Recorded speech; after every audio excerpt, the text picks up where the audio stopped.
So this morning I was in a bog. Did you see that? Like a, is that like a mental fog? No, I was in a real bog, a literal bog, like a swamp.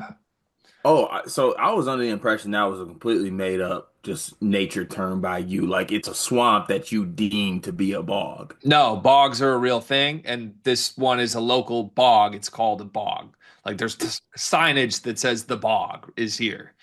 Got it. Anyways, this is where you go. I haven't been to it in over a year. This is where you go when Purdue's open practice footage drops and you watch it, and you're someone like me who started a movement to save the Big Ten from Purdue. You go to the bog when you see the new Purdue practice footage and they look nasty. Craig Bauer, spoilers in the stands. I shouted him out in a video. Uh, he put a bunch of summarized thoughts on Twitter. Shout out to Craig. Miss you, Craig. Hope all is well, my friend. And you can find a bunch of footage, film of some other media folks who were in attendance of this. But Craig did a really good job summarizing this as well. All the Purdue media folks did a nice job kind of collecting the overall vibe of what was going on in the open practice. But Purdue also great job to boiler ball because they made players available. We got like interviews with Braden and Fletch and TKR, and all this stuff happened coincidentally. By the way, the same day that Braden put up a little IG story of us on one of his monitors asking if he should start streaming. And then I think he streamed to Twitch last night. So there's a lot going on in Purdue basketball world, and safe to say we're at least a minuscule part of it in some way right now. And I have thoughts based on all the film that I saw, clips from the practice, just pictures of players, things that people said. So I'm gonna throw it to you. I'm assuming you watched as much as I did here, and you have your own thoughts. But what are some of your initial impressions of the rumblings from Purdue's open practice? Yeah, first off, I'm tapped into my guys over at Boiler in the Stands. They do great work, and it's noti season for them. Obviously, with them being at practice, them being boots to the ground, boilers to the makers, whichever stupid phrase you want to use on this one. They just do a great job of covering a lot of the things that go on with Purdue basketball, and obviously with them being there and providing these clips that you were able to see. Uh, I mean, a lot of interesting things you can take from these videos. Obviously, you see guys flashing moments. You have the Daniel Jacobson shooting threes. You have Jack Benter not breaking backboards and glasses. You have Braden Smith being Braden Smith. Just some very small things that stick out right away in the film in the footage. Now obviously there's some things you can dive into once you get a little bit deeper into it and talk about it a little bit more. I know Craig did a great job of summarizing his thoughts based on the clips and also just what he saw with himself at practice. But yeah, I guess, it's fair to say that early on, first practice, whatever this is officially called, or whatever, first session, whatever you really want to call it, uh, Purdue had the look and the makings of a, possible number one team in the country. Possible, huh? Possible. Yeah, because Houston's the number one team in the country. Yeah, can I change? Petition No, to change. Yeah, you yeah. already want to change. I want to change. I want to change. I said it in a bog thoughts video. I um, don't know if I like you in Boggs. listen straight up. I can't fathom any other team being number one after seeing these guys in the gym Oh, together. Greg, come on, man. I can't coming I into the know it. season. I know it. I know it's great, but if Houston did this same exact thing, No, hear me out. This is the difference. Houston might get there. They might. They could. It's reasonable to believe that they will. But on June 10th, right now, who are you? There's no doubt about who Purdue is. Like I saw this collection of guys in the gym, and genuinely, it was my most staggering takeaway. It sounds stupid, it sounds elementary because we knew it, but I just want to repeat this. Those three guys, Braden Fletcher, TKR, are still here. It's jarring to see. Like, how much has this sport changed? How much has every other program and team changed? UConn, 2 years ago, they have what? One guy that was in the rotation still playing? Like, solo ball was on the fringe of it, maybe one and a half. Like, do Duke next, do Kentucky next, do Michigan. Do any team. Nobody has the same players they had 2 years ago, let alone two All-Americans and a dude who's going to finish top five in Purdue history in games played and wins. Like the idea that this trio is actually still together and here in their fully realized form 4 seasons after coming in as freshmen and beating like Duke and Gonzaga in week 2 of their careers, they're still here, dog. So many things could have gone wrong for them to not be here, or quite frankly, so many things could have gone right. Braden could be in the NBA. Braden could have been so successful he's at Kentucky, but instead they're here. And I know it sounds stupid to emphasize this so much because we knew they were here, but seeing it happen, and one of Craig's takeaways was like, make no mistake about it, these three, it is their team. They showed up. It was vocal. It was evident. There's a sense of ownership with these three this season that is going to be different. And we can even say, as players, maybe there's nothing different about those three from the team that underachieved a little bit last year. But this is what is different. Last year, that was all new to them. Last year, they showed up in the summer, and it was a feeling out process of like, okay, Zach's gone. All right, what's it going to be? Are we still a top 5 team? Are we still the champs? We think we are. Cool. Is Fletch the vocal guy? Is Braden the vocal guy? Is TKR leading scorer? What is it? We don't know. It took them an entire season to figure it out. And now it's June 10th. There's going to be a sense of urgency from these three because this is their collective last go at it. But there is zero questions anymore. And I think just literally from hearing them talk, I listened to the interviews, I watched the clips, these three are carrying themselves differently because of what they went through last season, because of the pain of losing by 1 possession to a team that ended up in the national title game. And I think that's going to make every bit of difference in the world. I can sing the praises of all of these other things that they've added that I like. Oscar Clough and Omer Mayer aren't even in the gym yet. Yeah. But that's where this starts for me. Does that matter to you? I don't think so. So it doesn't matter to me with Clough as much, but with Mayer, it'd be nice to see him, get acclimated, get, on campus, get with the team because he's coming from overseas, right? To me there's a little bit of an adjustment period there where you want to get him with the team, but obviously with the opportunity to play for his country for the U19 team, that's certainly one I don't blame him for taking. But I do think there's probably a little bit of selfishness of Purdue if I was a fan of the team or just like Painter in general that I would like to have him with the team, with the program, getting adjusted and kind of getting acclimated with his teammates and things like that. It'd for sure be preferable. It'd be nice to have. But I could almost even spin this the other way, Cart. Watching the clips of practice, this team feels deep as hell as is, and they are without their likely starting center and their potential starting 2 guard. Like, I think they're missing 2 of their top 5 players. And I watched the clips on this and felt like it's a whole new team in the gym with so many more options already than they had last year. It's crazy. And back to just summarize, put a bow on my whole rant here. Houston doesn't have that. Houston may be the best team in the country by the end of the year. But Houston is not coming into the year with 3 dudes that have so much experience and mileage on them and quite frankly, so much talent within them that this is our year. They might have Milos Uzan. I get like they got Sharp. He's been around the block. Whatever. Tugler's been there. Cool. It's different.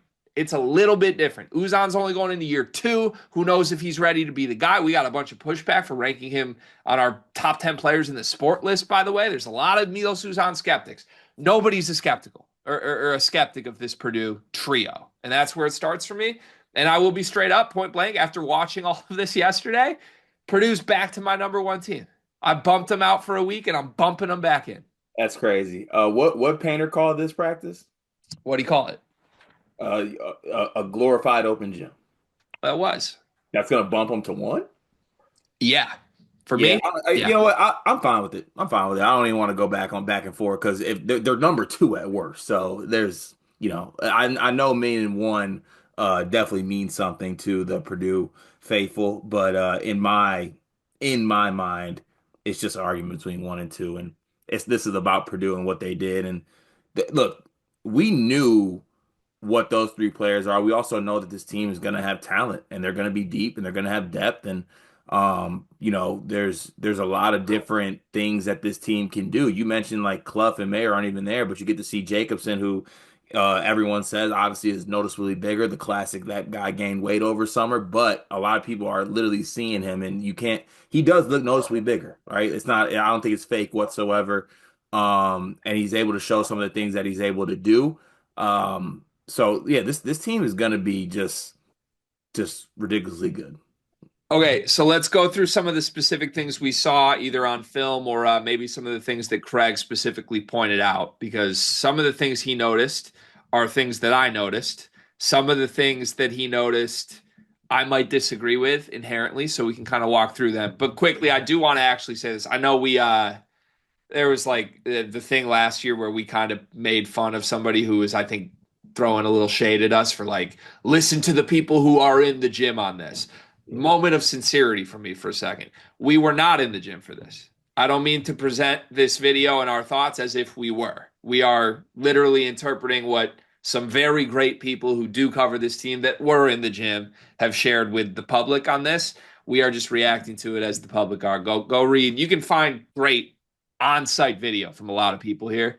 You should go do that as well. Start with Boiler in the stands first, though. Yeah, start with Boilers in the stands. Those guys are the best in the biz. Okay, so where do you want to start with this? I can lead, or do you have anything that immediately jumped out? Well, before I get into the serious portion of this, I want to know if you noticed this or not.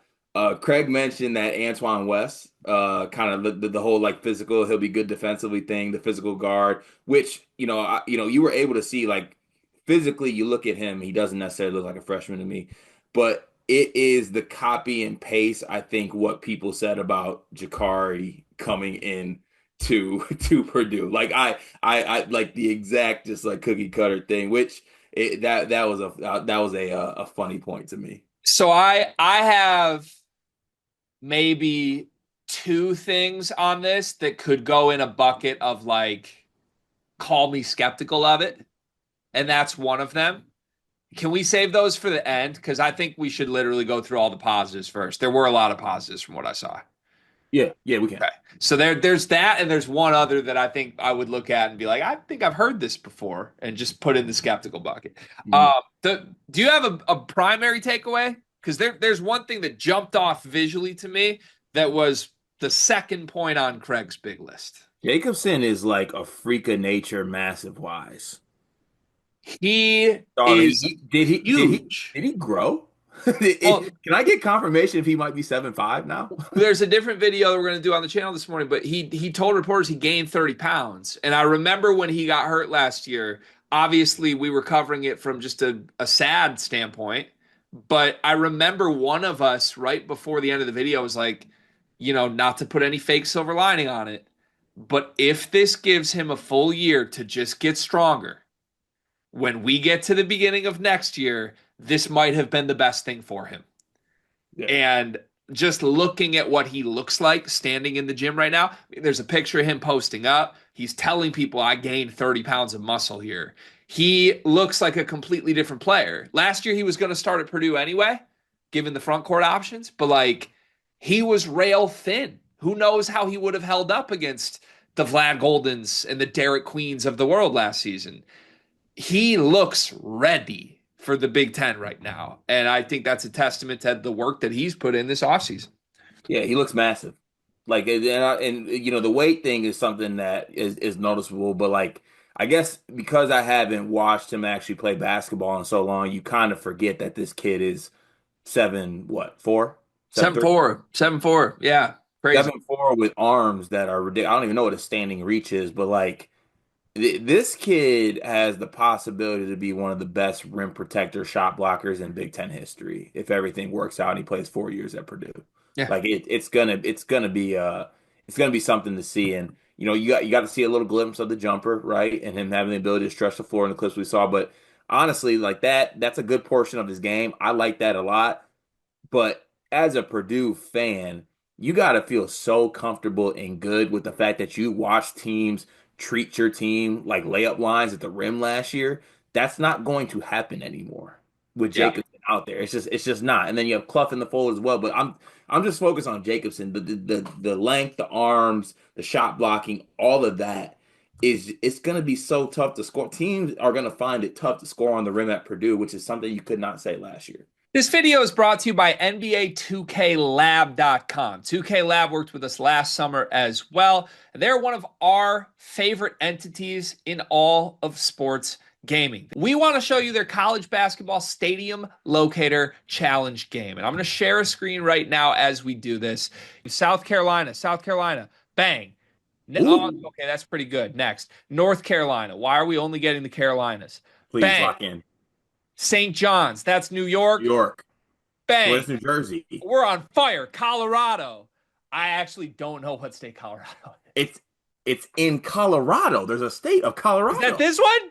It's to the right of Phoenix. Anyway, you get the picture. This game's really fun. They've got more games as well, like Guess the NBA Player, Mystery Fantasy Draft, and more. Stay tuned for all of the college football content and games that they'll be putting together to help you get the best experience out of college football 26. Back to the video. My favorite photo that Purdue shared was TKR shooting a three and Daniel Jacobson's guarding him. And I would bet my life that it was blocked. That Like it, that TKR jumper kills me, dog. it was crazy. It was crazy. Yeah, Jacobson's just gonna be good. We did like a bold prediction segment last week, and my Purdue like one surprise thing for Purdue was that Jacobson will be the starting center on this team. I'm feeling better and better about that. Again, Clough, we know what he is. He's arguably the best rebounder in the sport. He is no slouch by any means. But if Daniel Jacobson is just physically ready like this, he may just be the guy immediately. The rim protection that he gives you, I think offensively, he's the perfect fit with TKR with what he can do, stepping out and shooting a little bit. And it's worth noting, Cart, he's the same height as Zach Edey. This is going to sound crazy, but just comparing the two 7'4" guys that have come through Purdue in the last 5 years, Daniel Jacobson as a freshman, more ready than Zach Edey was. Like Daniel Jacobson's been starting on Team USA teams. He is game ready. He just came off that injury. And who knows, if he had played last season, we might literally be talking about him as one of the top five guys in the Big Ten right now if he was just there. But, he's got to get healthy. We'll see. But God, just seeing it on court, like, did it not feel like that's the starting center on Purdue yesterday with just watching how this team interacted and played off of him? Yeah, I got a hard time not thinking that. It's insane. All right. So I thought it was noteworthy that Craig's first thing he called out from being in the gym for this was the guys that weren't there. I mean, he immediately went into Jacobson from that, but it probably is just worth like we said it quickly. Clough and Mayer aren't on campus yet; they weren't there. Two very important pieces of this team are not even in the gym yet, and it still felt like this team is just deeper and better than last year. Craig called out that Antoine West, the exact words, I'll read Craig's. Antoine West Jr. stepped on campus, looking like a grown man. He's a big physical guard that could provide value defensively against bigger guards if he sees time. There's a few pieces of video evidence of Antoine West just sort of on the court from this whole event yesterday. What was your first impression of him? Do you think there's some substance here? I might have missed it. But in all the stuff I was able to see, like he was just kind of out there.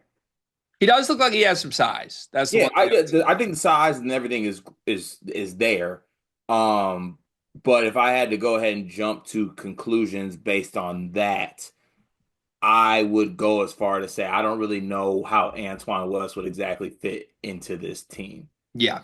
Not only were now, at least, right? As a freshman, true freshman. right, he's a long career in Yeah. theory. Not only were Clough and Mayer not there, but Raleigh Burgess sidelined, and Liam Murphy also is not going to be ready for contact until fall. That came out yesterday. So, um, there are we're not going to see this Purdue team at full strength for a while, as crazy as this sounds. And again, from what I saw yesterday, this team looks like it has a lot more options already, even without all their options full go right now. Jack Benter got a little love per Craig. That's one of my two skeptic bucket things. I can get to that in a moment, but I did see clips of Benter's jumper. I mean, just in a very wide open catch and shoot spot. The jumper looks very, very pretty. Are you buying any Jack Benter stock?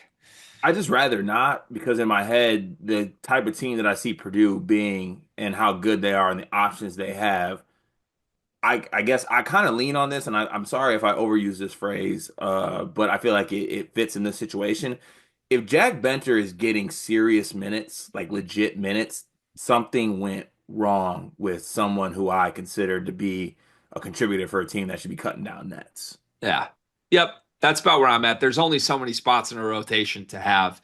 I guess I'll segue into my two skeptical things. The loudest, biggest one I have off of Craig's points here is I straight up don't think Jack Benter will be in the rotation. Now, I totally understand like coming off of an open practice and being like, this kid's good enough to be in the rotation. But when you list it out, even if you're presuming that Braden, TKR, and Fletcher won't play as many minutes as they did last year, which I don't think is a fair presumption, really. I mean, it is fair to speculate, but like it's not guaranteed, right? They might just want Braden, Fletcher, and TKR on the floor as much as possible again. Even if you presume they all play like 85 combined minutes together instead of 110, there's only two spots between them. And you've got presumably Clough and Jacobson taking up all 40 at center. So you are left with one positional opening here, and obviously backup spot minutes, but at most, we're talking 60 minutes in between all of what I've just named. 60 minutes to be split up between CJ Cox, Jakari Harris, Antoine West, Liam Murphy, Raleigh Burgess, if healthy, and then Jack Benter. Like, just if one of those guys is good, like say CJ Cox makes the leap we're talking about we want him to make, then he deserves 25 of those minutes, right? And then you're Mhm. left with 30 minutes for Harris and Murphy. Like, I can't imagine we actually see Jack Benter in the rotation, even if he looks great. To me, that would mean either Jack Benter is like way ahead of schedule, or more likely some guys turned into Heidi and Colvin 2.0, right? That's the only way Jack Bender's in the rotation is if Cox and Harris aren't deserving of big roles. Yeah, and if I'm paying, I'm a Purdue fan. I just rather it not be Benter, right? Like and this with all due respect to Jack Benter, I just think that there's other guys on this team that have the experience and bring something different that I think you would kind of want to be in that spot. And I know that, I think Payton was on record saying that he still wants to play like Braden and TKR and Lawyer, all those guys 30 minutes, right? Like that's a given. Those are the guys you're gonna ride those till the wheels fall off. I just don't know where the minutes will come for other guys given who else is on the team. Yeah. So I don't mean that as an indictment on Jack. He might be good, and I certainly believe whatever Craig says he saw on this. But yeah, I just like good teams don't play 13 guys. And like that's sort of where he is on the depth chart. If he cracks the top 9 or 10 even, then that means he jumped somebody and he's probably leapfrogging someone else. Which leads me to the last point of skepticism, which you already touched on a tiny little bit here. Just the way Craig laid out a few of these individual call outs, the Antoine West one, he's a big physical guard, could provide value defensively, stepped on campus looking like a grown man. That's basically word for word what we heard about CJ and Jakari. I mean, it was a little different. CJ was more like the shot making. Jakari was like he's physically ready. Um, and then even I'll lump in the bencher parts like he's gonna get minutes. Like down the list, then you get to CJ and Jakari, right? Like Mhm. this is the sixth point per Craig from what he saw in the gym. It's not the second. Like Daniel Jacobson kind of got the first call out here. CJ and Jakari looked really confident, comfortable, aggressive. Both were drilling threes. Can't wait to see their sophomore jumps. Does that remind you of anything you heard before? The Colvin and Heidi. I'm getting PTSD to last summer where on day one it was like Jakari and Cox are gonna play. They're physically ready. And then 6 bullet points later, Colvin and Heidi are primed for their breakouts. They're making shots. Like Oh, and now wait, are they going to be the two guys that are always together now in sync? Like Kind of, yeah. it's not Colvin and Heidi anymore. It's now Harris and Cox. Kind of, yeah. And you see what I mean though? It's like when guys start to get buried on the list of like takeaways, usually that can kind of inherently mean they're not popping off the charts. We would have been correct to assume that about Colvin and Heidi last year. And I just, maybe it's just PTSD, but I'm kind of getting that a little bit with Cox and Harris, where it's just like, yep, they're going to break out. Of course they're going to break out. Are they actually breaking out? Or is Antoine West and Jack Benter looking like they're going to play on this team? You know? Right. Yeah. No, I think it's fair to say. So I don't know. Would you are you still believing? Like is one of Cox or Harris or both gonna have like a big leap this year, or are you more skeptical of that? Um, I'm a little more. I can see the CJ Cox like leap to be like the bench scoring guy. Like I think it's going to be in a bench role. I know that some people project him to be a starter, but I do think that CJ Cox does have a bit of like microwave scorer to him. Basically, kind of what not to do this because we just kind of said that we don't want to fall into that mold, but like the role that they wanted Colvin to be, right? They wanted Colvin to come off the bench and be like a guy that can knock down shots and they wanted him to defend better. Honestly, I think CJ Cox is a better defender than Colvin was. So just having him as that guy that can come off the bench and be like a microwave scorer, I think would be massive for Purdue. I have a little bit more skeptics on like what Jakari Harris is gonna look like Yeah. in general. Yeah, it's interesting. I'd like to see both of these guys with Omer in the gym. Because I'm a very big Omer believer, but like my strong belief would be in an open practice setting. If Omer Mayer was in the gym right now, he'd probably be tandem with Jacobson in terms of like loud takeaways. Like, oh my God. Yeah. And if we just start to see that a little more, right? Like it just if it becomes real for Purdue fans, where Omer Mayer's just awesome, Hmm. that's gonna leave Cox and Harris in a really weird spot. Because how do you break out on a team with Braden Fletcher and Omer Mayer all looking awesome? The answer is you don't, right? We would just delay this a year until next year. Yeah. So I don't know. We'll see. I was kind of hoping like one of the loud day one things would be like CJ Cox has taken a leap. And maybe that would twist the way I'm viewing the backcourt minutes. But if anything, this sort of reinforced it. Because even from the video clips I saw, like they weren't all that noticeable here. They looked like the same guys as last year. And it was really DJ that popped off as this big change. Yeah, I agree. All right. Overall, I'm very loudly stock up on this with Purdue. Stock up from 2-1 again. Are you terrified? What's the fear level of Purdue basketball right now from you? Pretty large. Pretty large. I think that they're going to be one of the better teams in the country, obviously. And I think that they are the clear-cut best team in the Big Ten, like by far. They're by themselves. Yeah, I never want to see another tiers exercise that puts Michigan or anybody else in with Purdue right now. Don't do it. Yeah. They're by themselves. And to put a final mark on this, Craig's last point, he said one other thing to add. It feels like they have many varied pieces with this team. They will be able to play a variety of ways. I love that point. That's kind of what spawned my whole little video this morning. Like this team could throw two bigs at you. They could play Jacobson with Clough and go Twin Towers. They could go small and go back to TKR at the five to force a bunch of shot making guards on the floor. They could put a bunch of just straight up shooters, put Fletcher, Liam Murphy, and Jack Benter on the floor around Braden and TKR. They could go all defense and put Cox and Harris on the floor and have them be pests. There's a million different ways for this team to play that is so luxuriously different from last year. Last year, we knew what Purdue was going to do every game, and if it didn't work, they were screwed. Next year, Matt Painter's going to have his cupboard full again, which gets me excited. Can I have one little 30-second ask quickly here? Yeah. Hold on. I just really, really quick here. Something. God bless it. Come on. Okay. Just 30 seconds. That's all I need. Oh, no, I know what you're going to do. I don't like it. Okay. Please tune out if you would not like to hear from Michigan State fan Carter, because here's the angle that I am thinking about taking or want to take. Greg, When is the last time that Purdue had this much talent and versatility? On paper, is this probably the most talented, versatile Purdue team since, I don't know, the Baby Boiler days? I think you could say the Jaden Ivey sophomore year Zach Edey team with Travion is probably the last one.